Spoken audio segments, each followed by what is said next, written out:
সাহাবায়ে কেরাম এমনই একটা জামাত যাদের ঈমান আল্লাহ পাকের কাছে তামাম দুনিয়ার সকল মুসলমানদের জন্য স্মরণীয়।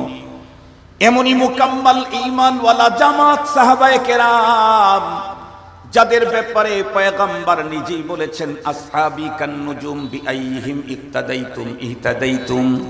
আমার সাহাবায়ে কেরাম নক্ষত্রের মতো, যাকে অনুকরণ করবে জান্নাত পাবে। যাদের ব্যাপারে আল্লাহ পাক নিজেই বলেছেন, ফাইন আমানু বিমিথলি মা আমানতুম বিহি ফাকাদ ইহতাদাউ। এত বড় ঈমানওয়ালা পৃথিবীর নবী রাসূলদের পরে সবচাইতে বড় মুকদ্দাস জামাত সাহাবায়ে কেরাম। সেই সাহাবায়ে কেরামের ব্যাপারে আল্লাহ পাক রব্বুল আলামিন তার প্রিয় হাবিবকে অর্ডার করলেন, ওয়াযাক্কির, ওগো হাবিব আমার, বারবার আপনি কোরআনের কথা আপনার সাহাবীদেরকে শুনাইতে থাকেন।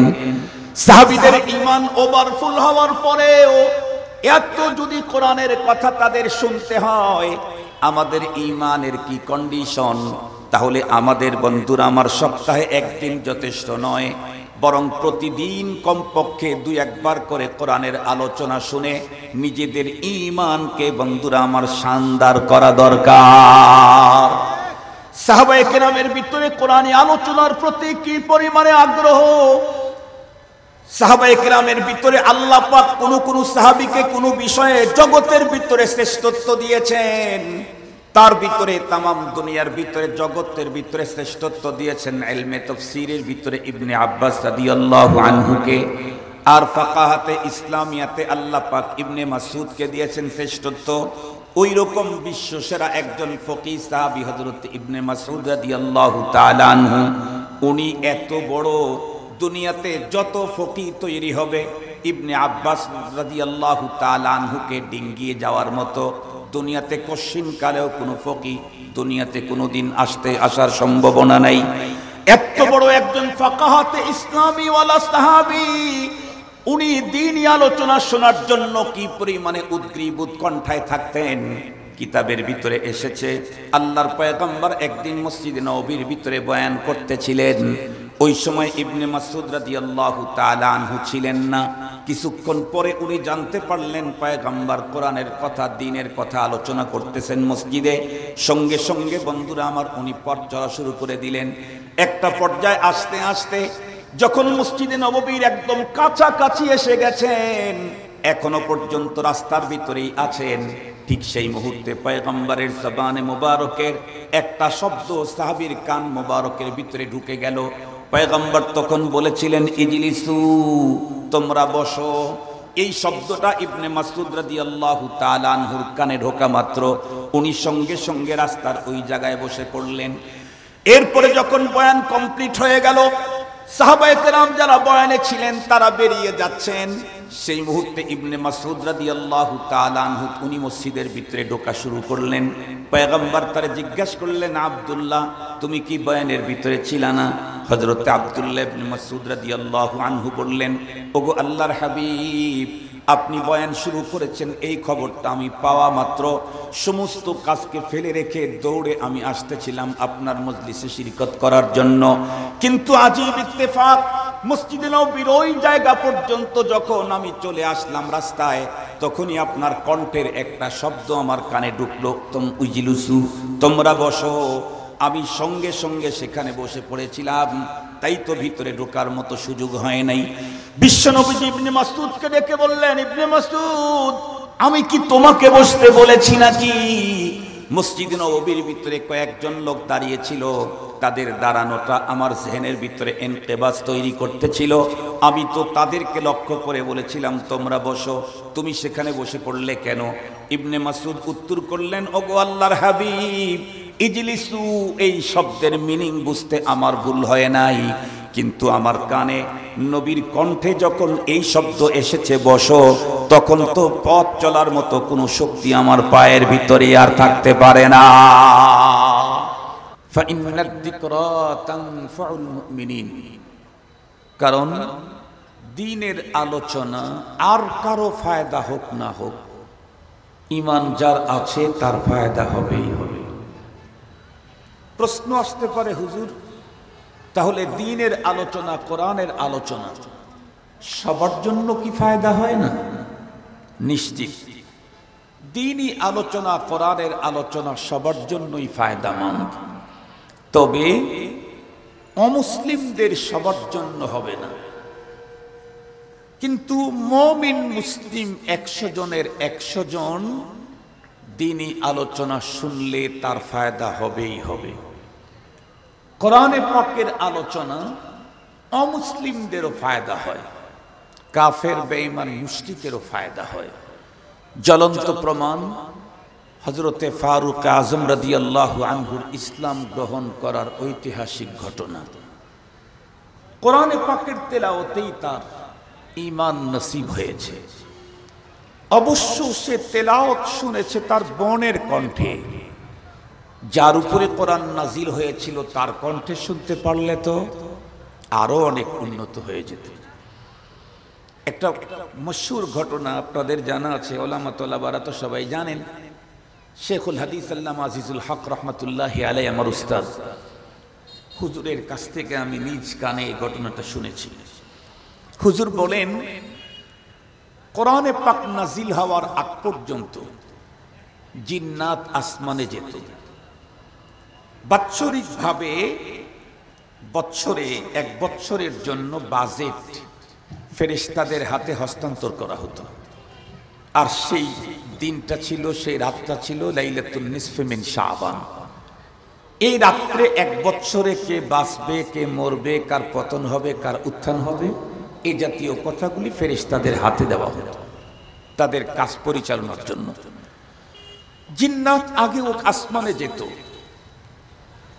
ফেরেশতাদের মশওয়ারার গ্যালারিতে তো ঢোকার সুযোগ নেই, একটু দূর থেকে ওত পেতে 2-1টা কথা শুনতে পেত। ওই 2-1টা কথা আসমানি মেসেজ ফেরেশতাদের মশওয়ারা শুনে এসে তাদের আপনজনদেরকে এই মেসেজটা বলে দিত। তারা ওর সাথে আর 97-98টা কথা নিজের পক্ষ থেকে মিক্সড করে জাতির সামনে পেশ করে তারা দাবি করত আমরা গায়েব জানি। প্রমাণ, ওই যে 2টা কথা ফেরেশতাদের মশওয়ারার শুনে এসেছিল, ওই 2টা তো সঠিক হয়েছে। আর যে 97টা ভুল প্রমাণিত হয়েছে ওইটা আর দেখে না। 2টা সঠিক হলে 97টা এমনি যায়। কিন্তু এই ধারা চলতে থাকলে কোরআনে পাক যখন আল্লাহ পাক নাজিল শুরু করলেন, সেই সময় থেকে আসমানে রেড অ্যালার্ট জারি হয়ে গেল। পূর্বের মতোই জিন্নাত আসমানে মেসেজ নেওয়ার জন্য যখন ঢোকার চেষ্টা করে, তখন এই চতুর্দিক থেকে আঘাতপ্রাপ্ত হয়, কোথাও দাঁড়াইতেই দেওয়া হয় না। কোরআনে হাকিমে আছে ফাআতবাহু শিহাবুন সাকিব, কোন জায়গায় তাদেরকে দাঁড়ি হতে দেয় না। ওরা যখন কোনোভাবেই সেখানে গিয়ে দাঁড়াইতে পারল না, মেসেজ সংগ্রহ করা তো দূরের কথা, ওরা এসে তখন পৃথিবীতে ওদের বসকে বলল, বস অবস্থা বড় খারাপ। কি? আবহমান কাল ধরে আসমানের যে পদ্ধতি ছিল সেটা এখন চেঞ্জ দেখতেছি। কেমনে? আমরা তো দাঁড়াইতেই পারলাম না, রেড অ্যালার্ট আসমানে, যাওয়া মাত্র আমাদেরকে আঘাত করা হয়। বস তখন বলল, দেখো দুনিয়াতে মনে হয় নতুন কোনো ঘটনা ঘটেছে, সারা দুনিয়া অবাক করো, পৃথিবীতে নতুন কি ঘটেছে তার মেসেজ সংগ্রহ করে আমাকে বলো, এরপরে আমি হাল বের করতেছি। আপনারা বলেন তো দেখি, জিন্নাত যদি দুনিয়া ব্যাপী ওয়ার্ক করতে চায় তাহলে কি পাসপোর্টের জটিলতা আছে? ভিসার প্রয়োজন আছে, বিমানের টিকিট মিকিট কেন? হুয়া জিসমুন নূর নারিয়ুন ইয়াতাশাক্কালু বিআশকালি মুখতালিফা। আল্লাহ পাক ওদেরকে তৈরি করতেই ওই সিস্টেমে তৈরি করেছেন। ওরা এক এক সময় এক এক আকৃতি ধারণ করতে পারে, দ্রুত গতিতে উড়ারও দিতে পারে। এ কারণে বন্টন করে দেওয়া হলো, সারা দুনিয়া ব্যাপী তাদের ওয়ার্কিং শুরু হলো। একটা গ্রুপ নাফারুম মিনাল জিন, একটা গ্রুপের নসিব খুলে গেল, ওদের পালা পড়ল মক্কাতুল মুকাররমার দিকে। ওরা চলতে চলতে চলতে চলতে হঠাৎ করে পয়গম্বরকে পেয়ে গেলেন। তখন পয়গম্বর সাল্লাল্লাহু আলাইহি ওয়াসাল্লাম ফজরের সালাতে কোরআনে পাকের তেলাওয়াত করতেছিলেন। ওইখান দিয়ে যাইতে হঠাৎ করে এক আশ্চর্য পঠন ইন্না সামি'না কুরআনান আজাবা, কুরআনান আজাবা, আশ্চর্য এক পঠন জিন্দিগিতে কোনোদিন শুনে নাই। শুনবে কেমনে?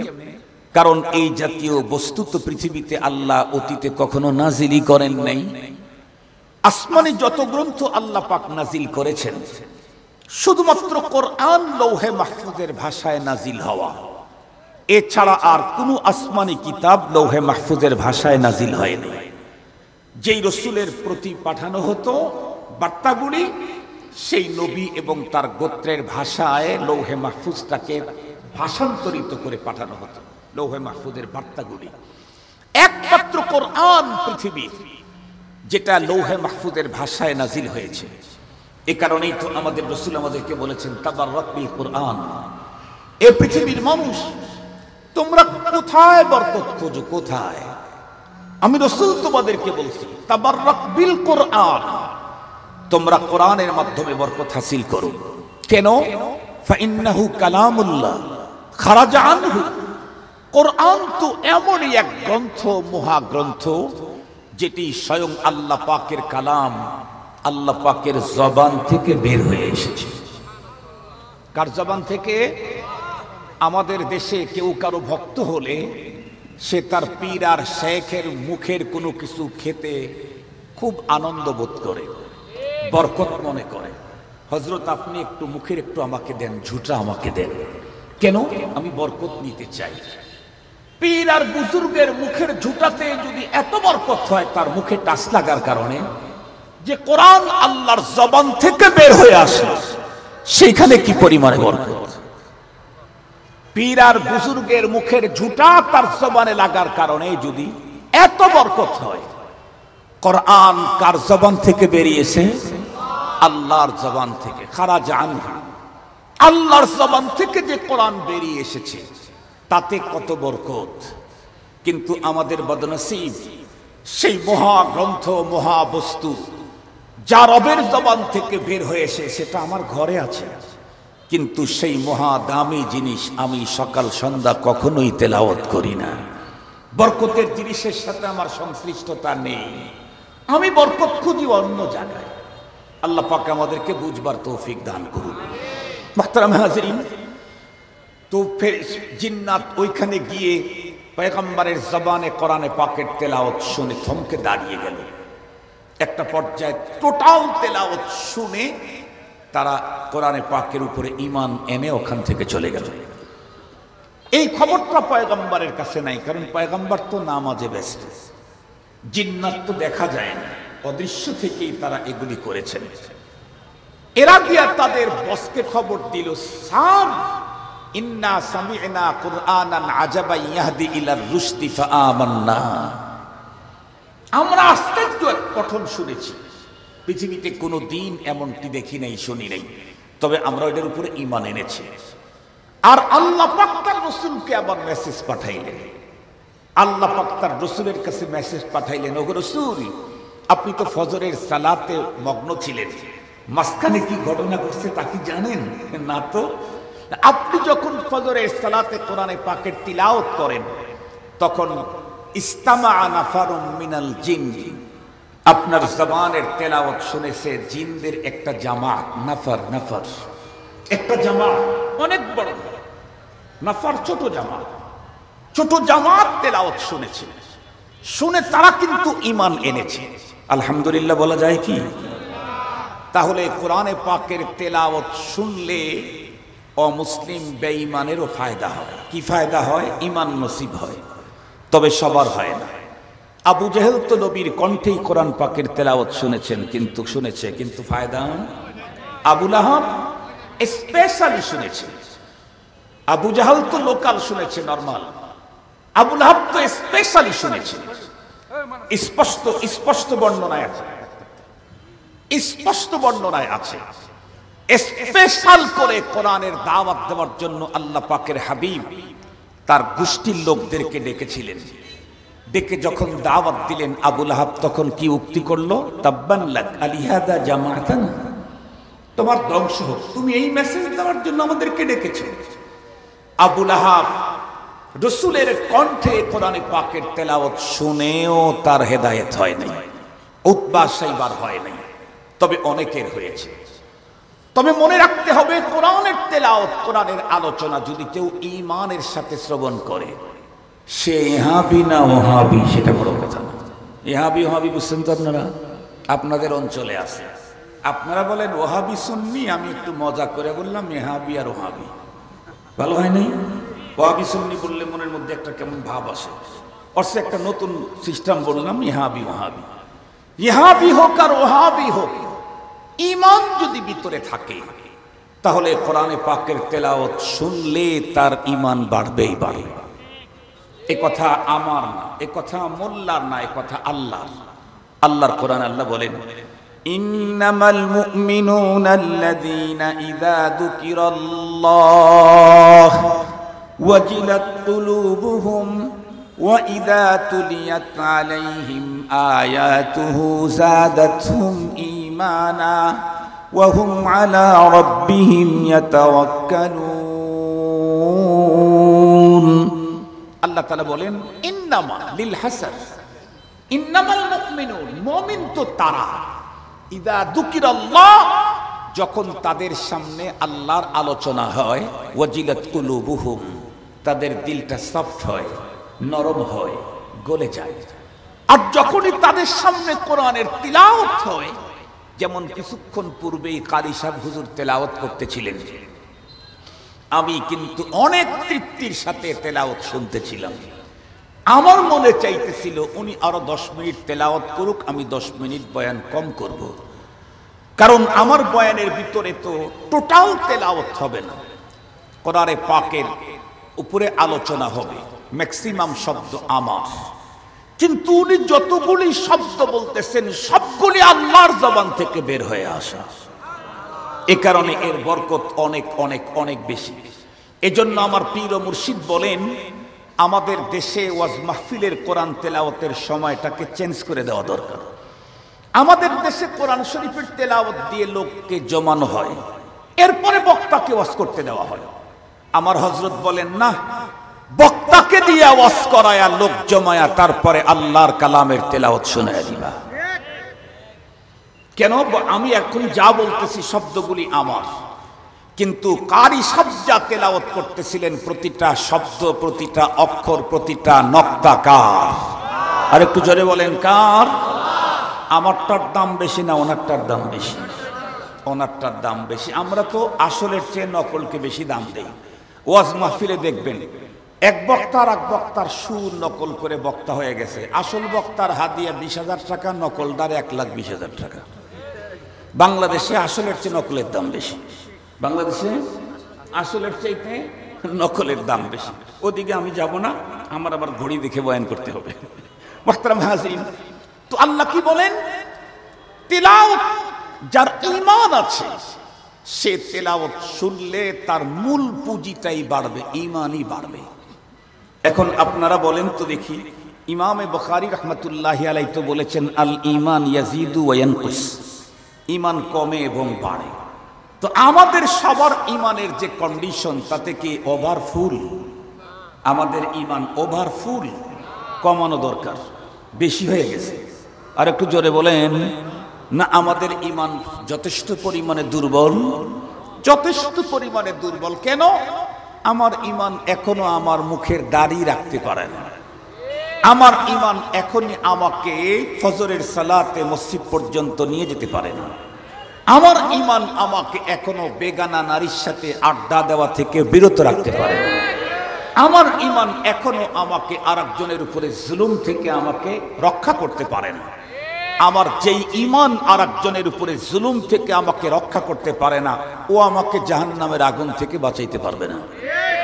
যে ঈমান আমাকে ফজরের সালাতে জামাতে শামিল করতে পারে না, ওই ঈমান আমাকে ডাইরেক্ট আল্লাহর জান্নাত পর্যন্ত নিয়ে যেতে পারবে না। এজন্য আমাদের ঈমানকে বাড়াতে হবে। আর আল্লাহর কোরআনে আল্লাহ কি বললেন? ঈমান বাড়াইতে চাইলে কোরআনে পাকের তিলাওয়াত শুনতে হবে, দ্বীনের আলোচনা শুনতে হবে। এখন বলেন, আপনি ইহাবি হন আর ওহাবি হন, যদি ঈমান শর্ট থাকে তাহলে অবশ্যই তার জন্য কোরআনী মাহফিলে উপস্থিত হওয়া দরকার কিনা? আমাদের দেশে আমরা দেখি অনেক জায়গাতে খ্রিস্টান মিশনারিদের হাসপাতাল আছে, আছে না নাই? চট্টগ্রামে আছে নাকি মিশনারি হসপিটাল? তার মানে সেখানকার ম্যাক্সিমাম ডাক্তার হলো বাইরে, ধর্মের দিক থেকে ভিন্ন ধর্মের, ইন্তেজাম বাইরে, আমাদের দেশের না। এরপরেও পাক্কা মুসলিম হয়েও তো মিশনারি হসপিটালে চিকিৎসা দিতে যায় কেন? আমি তো সেখানে তার ধর্ম নিতে যাই নাই, আমি তো চিকিৎসা নিতে গেছি। আমি তো তার ধর্ম নিতে যাই না, আমি তো চিকিৎসা নিতে গেছি। চিকিৎসা যদি তারটা সুন্দর হয়, আমি মুসলমানকে ছেড়ে একজন হিন্দুর কাছে যেতেই পারি। বাংলাদেশের লক্ষ লক্ষ পেশেন্ট ইন্ডিয়াতে চিকিৎসা নিত, এখন নেয় না। দাদা বাবুরা ভাব দেখাইতে চেয়েছিল, এখন ভাব চূড়ান্ত হাহাকার এসে গেছে। দাদা বাবুরা ভাব দেখাইতে চাইছিল, এখন ভাব না অভাব। আরো জোরে বলেন, অভাব পড়লে হক আদায় হবে না, বলতে হবে হাহাকার। ওরা মনে করেছিল আমরা বন্ধ করলে বাংলাদেশ এই হবে। আরে মিয়া, বাংলাদেশ কি হবে? বাংলাদেশ কি, বাংলাদেশ কি কোনো গরু মরুর উপরে চলে? বাংলাদেশ চলে হলো উপরওয়ালার থেকে। ওখান থেকে ওই থেকে এইখানে আসার পর্যন্ত রাস্তা বন্ধ করার ক্ষমতা দাদা বাবুর যেমন নাই, সাদা চামড়ার আমেরিকাওয়ালারও নাই। আমরা তো এই দিক থেকে নিয়ে আসি না, ওই দিক থেকে নিয়ে আসি। তোমাদের কাটা তারের বেড়া হলো এই দিকে, কথা বলেন না কেন?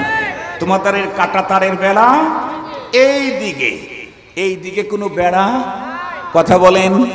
তোমার নাই, তোমার চাইতে বড় দাদা যারা আছে তাদেরও নাই।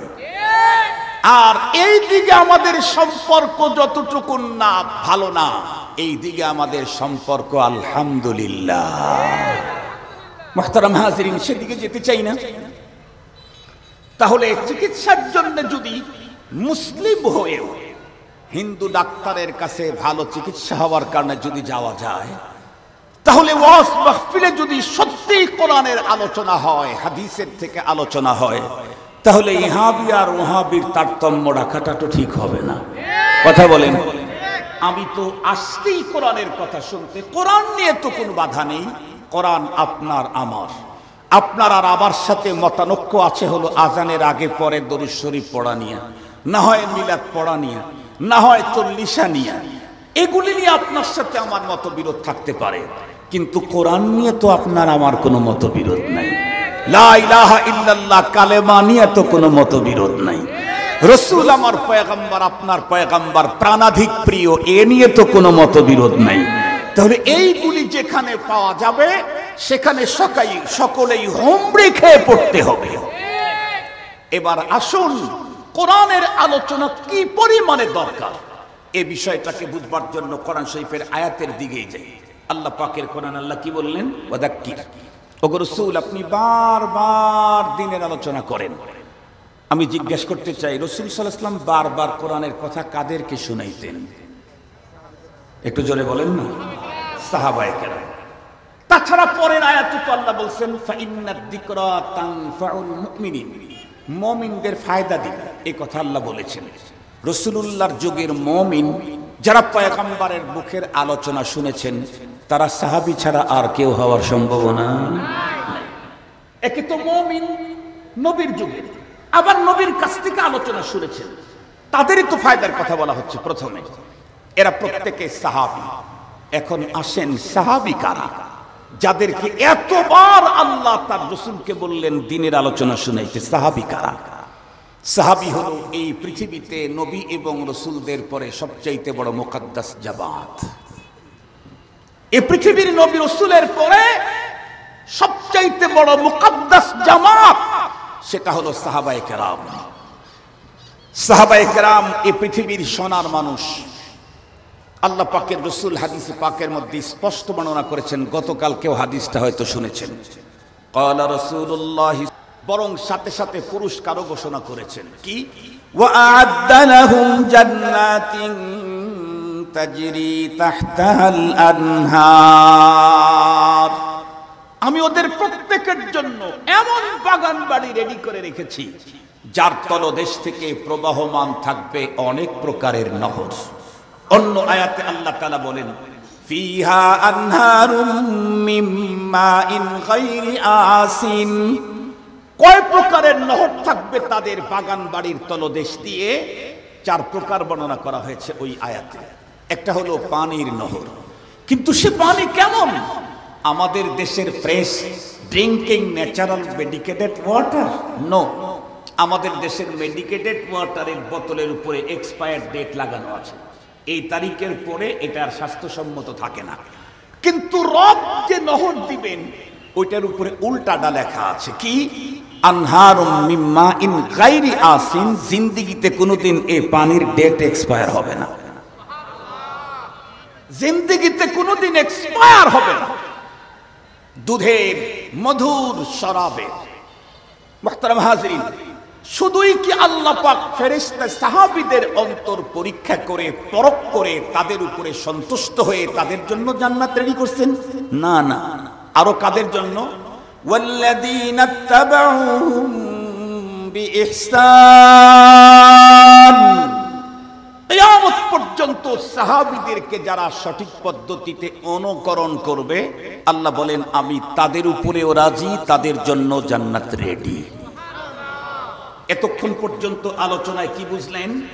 সাহাবী এমনই এক মুকাদ্দাস জামাত যাদের ঈমান কিয়ামত পর্যন্ত আনেওয়ালা মানুষের ঈমানের মডেল, যারা মডেল মডেল মডেল কিয়ামত পর্যন্ত আনেওয়ালা মানুষের। কোরআনে হাকিমে আল্লাহ তাআলা ঈমানেরও মডেল এ কথা স্পষ্টই বয়ান করেন। আল্লাহ তাআলা বলেন ফাইন আমানু বিমিথলি মা আমানতুম বিহি ফাকাদ ইহতাদাউ, এ সাহাবী তোমাদের ঈমানের মতো যদি ওরা ঈমান আনতো তাহলে হেদায়েত প্রাপ্ত হয়ে যেত। তাহলে অন্যদেরকে কাদের ঈমানের মতো ঈমান আনতে বলতেছেন আল্লাহ? সাহাবীদের। কোরআন শরীফের মধ্যে আরেক জায়গায় আরো স্পষ্ট আল্লাহ তাআলা বলেন ওয়াইদা কিলা লাহুম আমিনু কামা আমানান নাস ক্বালু আনুমিনু কামা আমানাস সুফাহা আলা ইন্নাহুম হুমুস সুফাহা ওয়ালাকিন লা ইয়ালামুন। আল্লাহ তাআলা বলেন ইদা কিলা লাহুম, যখন বলা হতো ওই মুনাফিকদেরকে আমিনু ঈমান আনো, কেমন? কামা আমানান নাস, যেমনটি ঈমান এনেছে সাহাবায়ে কেরাম আবু বকর, ওমর, ওসমান, আলী, আবু হুরায়রা, আনাস রাদিয়াল্লাহু আনহুম, ওনাদের মতো ঈমান আনো। এখন এখানে কারো প্রশ্ন আসতে পারে, হুজুর আমাদের ঈমান হতে হবে নবীর ঈমানের মতো। আপনি বলতেছেন সাহাবীদের ঈমানের মতো ঈমান আনবে? সাহাবীদের ঈমানের মতো ঈমান আনলে কি হবে? জি, ঈমান সাহাবীদের মতোই হতে হবে। নবীর ঈমানের মতো ঈমান আনার যোগ্যতা পৃথিবীর কোনো মানুষের নাই। পৃথিবীর কেউ নবীর ঈমানের মতো ঈমান আনার যোগ্যতা নাই। কেন? কারণ নবীজির কোন কোন বিষয়ে ঈমান হলো বিল মুশাহাদা, নবীজি নিজের চোখে দেখে ঈমান এনেছেন। অনেক বিষয় আছে যেই বিষয়গুলি পৃথিবীর কোন মানুষ জিন্দেগিতে চোখে দেখে ঈমান আনার মতো সুযোগ নাই। তার ভিতরে একটা আল্লাহর প্রতি রাসূলের ঈমান বিল গায়েব না বিল মুশাহাদা? বিল মুশাহাদা। মেরাজের রাত্রে আমার পয়গম্বর আল্লাহ পাকের সাথে ডাইরেক্ট সাক্ষাৎ করেছেন, দেখা হয়েছে, কথা হয়েছে। তাহলে আল্লাহর প্রতি আমার রাসূলের ঈমান বিল মুশাহাদা। মেরাজের ওই সফরে আল্লাহর পয়গম্বর জান্নাত নিজের চোখে দেখেছেন, জাহান্নাম নিজের চোখে দেখেছেন। সঙ্গত কারণে জান্নাতের প্রতি ঈমান পয়গম্বর বিল মুশাহাদা, নিজের চোখে দেখে, জাহান্নামের প্রতি ঈমান বিল মুশাহাদা, নিজের চোখে দেখে। আল্লাহ পাক যদি বলতেন ওয়াইদা কিলা লাহুম আমিনু কামা আমানার রাসূল, তাইলে আর কোন সফরে যান আর নাই যান, মেরাজের সফরে যাওয়া লাগতো। মেরাজের সফরে সম্ভব আমাদের যাওয়া? কথা বলেন না কেন? এই জন্য আল্লাহ রাসূলের ঈমানের মতো ঈমান আনতে বলেন নাই, নবীর ঈমানের মতো ঈমান আনতে বলেন নাই। কেন? নবীজির কোন কোন ঈমান হলো বিল মুশাহাদা, এটা সম্ভব না পৃথিবীর কোন মানুষের জন্য। সাহাবায়ে কেরামের ঈমান হলো ঈমান বিল গায়ব, সাহাবায়ে কেরামের ঈমান হলো ঈমান বিল গায়ব। এটা তামাম পৃথিবীর মানুষ এভাবেই ঈমান আনতে হবে। আল্লাহ পাক রব্বুল আলামিন সাহাবায়ে কেরামদেরকে কিয়ামত পর্যন্ত আনেওয়ালা মানুষের জন্য ঈমানের মডেল ঘোষণা করেছেন। মুসলমান ভাইরা রে, আমার কথা ভালো করে বুঝবেন। এতক্ষণ পর্যন্ত যতগুলি কথা আপনাদের খেদমতে পেশ করলাম, সবগুলি কথা উপস্থাপনের মূল লক্ষ্য হলো আমার একটা, সেটি হলো সাহাবায়ে কেরাম এমনই একটা জামাত যাদের ঈমান আল্লাহ পাকের কাছে তামাম দুনিয়ার সকল মুসলমানদের জন্য স্মরণীয়। এমনই মুকাম্মাল ঈমানওয়ালা জামাত সাহাবায়ে কেরাম যাদের ব্যাপারে পয়গম্বর নিজেই বলেছেন, আসহাবি কান্নুজুম বিআইহিম ইক্তাদাইতুম ইহতাদাইতুম। আমার সাহাবায়ে কেরাম নক্ষত্রের মতো, যাকে অনুকরণ করবে জান্নাত পাবে। যাদের ব্যাপারে আল্লাহ পাক নিজেই বলেছেন, ফাইন আমানু বিমিথলি মা আমানতুম বিহি ফাকাদ ইহতাদাউ। এত বড় ঈমানওয়ালা পৃথিবীর নবী রাসূলদের পরে সবচাইতে বড় মুকদ্দাস জামাত সাহাবায়ে কেরাম। সেই সাহাবায়ে কেরামের ব্যাপারে আল্লাহ পাক রব্বুল আলামিন তার প্রিয় হাবিবকে অর্ডার করলেন, ওয়াদাক্কির, ওগো হাবিব আমার, বারবার আপনি কোরআনের কথা আপনার সাহাবীদেরকে শুনাইতে থাকেন। সাহাবীদের ঈমান ওভারফুল হওয়ার পরেও এত যদি কোরআনের কথা তাদের শুনতে হয়, আমাদের ঈমানের কি কন্ডিশন? তাহলে আমাদের বন্ধুরা আমার, সপ্তাহে একদিন যথেষ্ট নয়, বরং প্রতিদিন কমপক্ষে 2-1 করে কোরআনের আলোচনা শুনে নিজেদের ঈমানকে বন্ধুরা আমার শানদার করা দরকার। সাহাবায়ে কেরামের ভিতরে কোরআনী আলোচনার প্রতি কি পরিমাণে আগ্রহ! সাহাবায়ে কেরামের ভিতরে আল্লাহ পাক কোন সাহাবীকে কোন বিষয়ে জগতের ভিতরে শ্রেষ্ঠত্ব দিয়েছেন, তার ভিতরে তামাম দুনিয়ার ভিতরে জগতের ভিতরে শ্রেষ্ঠত্ব দিয়েছেন ইলমে তাফসীরের ভিতরে ইবনে আব্বাস রাদিয়াল্লাহু আনহুকে, আর ফাকাহাতে ইসলামিয়াতে আল্লাহ পাক ইবনে মাসউদকে দিয়েছেন শ্রেষ্ঠত্ব। ওই রকম বিশ্বসেরা একজন ফকিহ সাহাবী হযরত ইবনে মাসউদ রাদিয়াল্লাহু তাআলা আনহু, উনি এত বড়, দুনিয়াতে যত ফকিহ তৈরি হবে ইবনে আব্বাস রাদিয়াল্লাহু তাআলা আনহুকে ডিঙ্গিয়ে যাওয়ার মতো দুনিয়াতে কশিন কালেও কোনো ফকিহ দুনিয়াতে কোনোদিন আসার সম্ভাবনা নাই। এত বড় একজন ফাকাহাতে ইসলামী ওয়ালা সাহাবী, উনি দ্বীনি আলোচনা শোনার জন্য কি পরিমাণে উদ্গ্রীব উৎকণ্ঠায় থাকতেন। কিতাবের ভিতরে এসেছে, আল্লাহর পয়গম্বর একদিন মসজিদে নববীর ভিতরে বয়ান করতেছিলেন। ওই সময় ইবনে মাসউদ রাদিয়াল্লাহু তাআলা আনহু ছিলেন না। কিছুক্ষণ পরে উনি জানতে পারলেন পয়গম্বর কোরআনের কথা, দ্বীনের কথা আলোচনা করতেছেন মসজিদে। সঙ্গে সঙ্গে বন্ধুরা আমার, উনি পথ চলা শুরু করে দিলেন। একটা পর্যায়ে আস্তে আস্তে যখন মসজিদে নববীর একদম কাছাকাছি এসে গেছেন, এখনো পর্যন্ত রাস্তার ভিতরেই আছেন, ঠিক সেই মুহূর্তে পয়গম্বরের জবানে মোবারকের একটা শব্দ সাহাবীর কান মোবারকের ভিতরে ঢুকে গেল। পয়গম্বর তখন বলেছিলেন, ইজলিসু, তোমরা বসো। এই শব্দটা ইবনে মাসউদ রাদিয়াল্লাহু তাআলা আনহুর কানে ঢোকা মাত্র উনি সঙ্গে সঙ্গে রাস্তার ওই জায়গায় বসে পড়লেন।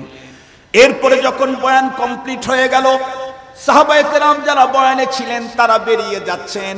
সেই মুহূর্তে ইবনে মাসউদ রাদিয়াল্লাহু তাআলা আনহু উনি মসজিদের ভিতরে ঢোকা শুরু করলেন।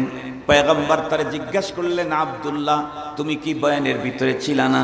হযরত আব্দুল্লাহ ইবনে মাসউদ রাদিয়াল্লাহু আনহু বললেন, ওগো আল্লাহর হাবিব, আপনি বয়ান শুরু করেছেন এই খবরটা আমি পাওয়া মাত্র সমস্ত কাজকে ফেলে রেখে দৌড়ে আমি আসতেছিলাম আপনার মজলিসে শিরকত করার জন্য।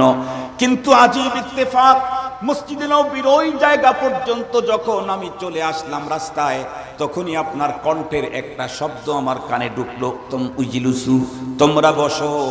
আমি সঙ্গে সঙ্গে সেখানে বসে পড়েছিলাম, তাই তো ভিতরে ঢোকার মতো সুযোগ হয় নাই। বিশ্বনবী ইবনে মাসউদকে ডেকে বললেন, ইবনে মাসউদ, আমি কি তোমাকে বসতে বলেছি নাকি? মসজিদে নববীর ভিতরে কয়েকজন লোক দাঁড়িয়েছিল, তাদের দাঁড়ানোটা আমার জেহেনের ভিতরে ইনকিবাস তৈরি করতেছিল। আমি তো তাদেরকে লক্ষ্য করে বলেছিলাম, তোমরা বসো। তুমি সেখানে বসে পড়লে কেন? ইবনে মাসউদ উত্তর করলেন, ওগো আল্লাহর হাবিব, ইজলিসু এই শব্দের মিনিং বুঝতে আমার ভুল হয় নাই, কিন্তু আমার কানে নবীর কণ্ঠে যখন এই শব্দ এসেছে বসো, তখন তো পথ চলার মতো কোনো শক্তি আমার পায়ের ভিতরে আর থাকতে পারে না।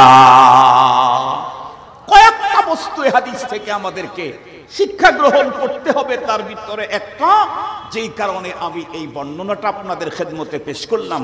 ইবনে মাসউদ বিশ্ব সেরা ফকিহ, বিশ্ব সেরা, আজকের জামানার ফকিহ না, আমাদের দেশের মুহাদ্দিস।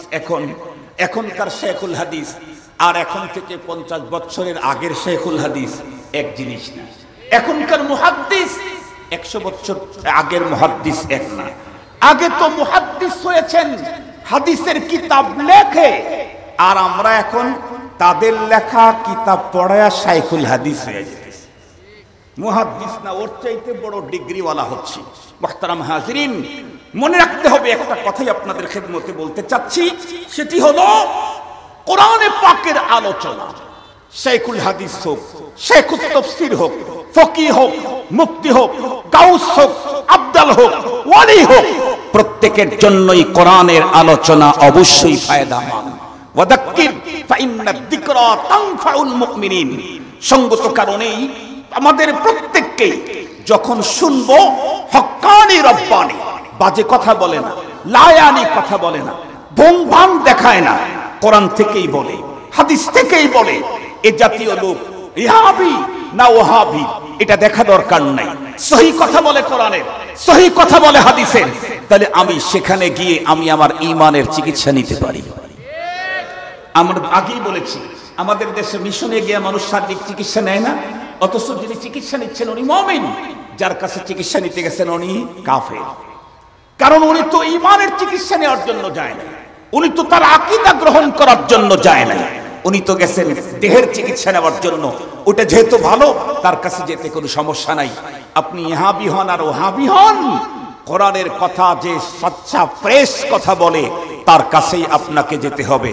আমার হোক আর আরেকজনের হোক, যে প্রকৃত সুন্দর প্রকৃত কোরআনের কথা বলে আমাকে তার কাছে যেতে হবে। আমার লোক যদি কোরআন বিরোধী বক্তব্য দেয়, তার থেকে দূরে থাকা দরকার। এ কারণে আসুন, এ জাতীয় আলোচনা আমাদের জীবনে অনেক বেশি দরকার। সাহাবায়ে কেরাম কিয়ামত পর্যন্ত আনেওয়ালা মানুষের মুক্তাদা, তাদের যদি এত বারবার কোরআনের কথা আলোচনা করার জন্য আল্লাহ তার হাবিবকে অর্ডার করে থাকেন, তাহলে আমাদের আরো কতবার শোনা দরকার। আশা করি বিষয়টা কিঞ্চিত পরিমাণে হলেও আমরা বুঝতে পেরেছি। আল্লাহ আমাদেরকে আজীবন কোরআনের মাহফিলে, কোরআনের মাহফিলে, হাদিসের মাহফিলে, দ্বীনের মাহফিলে শিরকত করে আহলুল্লাহদের জবান থেকে কোরআনী আলোচনার মাধ্যমে ঈমানকে বাড়াবার তৌফিক দান করুন। গুনাহের কারণে অন্তরের উপরে যে ময়লা পড়ে গেছে সেই ময়লা পরিষ্কার করার তৌফিক দান করুন। রব্বুল আলামিনের সাথে সম্পর্কে যে ভাটা পড়েছে সেই সম্পর্ককে ত্বরান্বিত করার তৌফিক দান করুন। অল্প কিছু সময় দ্বীনের আলোচনায় অংশগ্রহণ করে 60 বছর ভেজাল মুক্ত রাত দিন নফল ইবাদতের মতো মহান নেকি অর্জনের তৌফিক আল্লাহ পাক আমাদেরকে দান করুন। ওয়া আখিরু দাওয়ানা আনিল হামদুলিল্লাহি রাব্বিল আলামিন। আসসালামু আলাইকুম ওয়া রাহমাতুল্লাহি ওয়া বারাকাতুহু।